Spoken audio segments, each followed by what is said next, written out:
personnes se plaignent de stress et d'angoisse. Stress et angoisse restent une description vague du royaume intérieur. Stress et angoisse disent simplement qu'il y a mal-être, qu'il y a inconfort, mais ne précisent pas comment est ce mal-être, quel type d'inconfort. Donc, stress et angoisse nécessitent d'apporter de la lumière, de l'écoute sur comment ça stresse.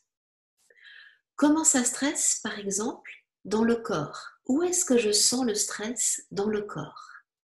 Est-ce que c'est plutôt dans le ventre, dans le plexus, dans le thorax?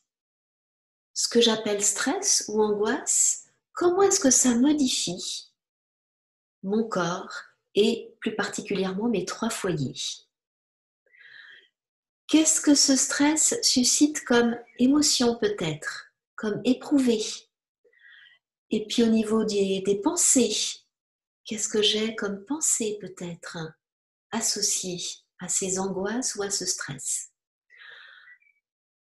Stress et angoisse, voilà, nous indiquent qu'il faut mettre de la lumière, de la clarté sur ce qui se déroule en nous, sur notre royaume intérieur.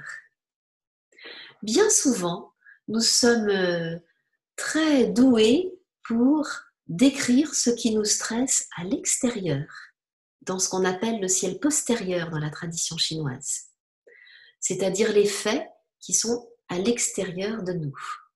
Quand un tel fait ci, ou il se passe ça, donc là, ce sont des facteurs déclenchants, ce sont des situations extérieures qui nous mettent dans le mal-être et dans l'inconfort. Mais ces situations extérieures sont secondaires.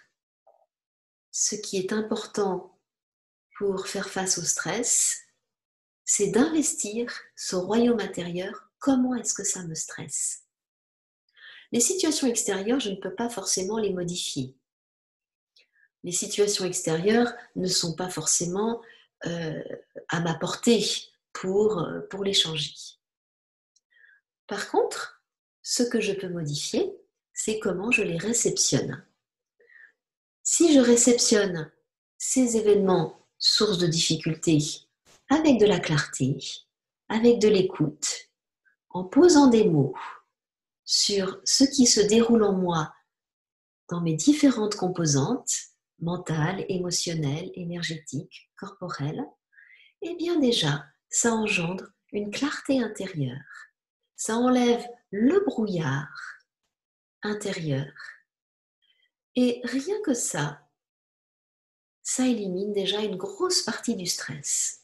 Parce qu'à partir du moment où le paysage s'éclaire dans mon royaume intérieur, eh bien, ma conduite, mes actions sont déjà bien moins chaotiques et bien plus posées.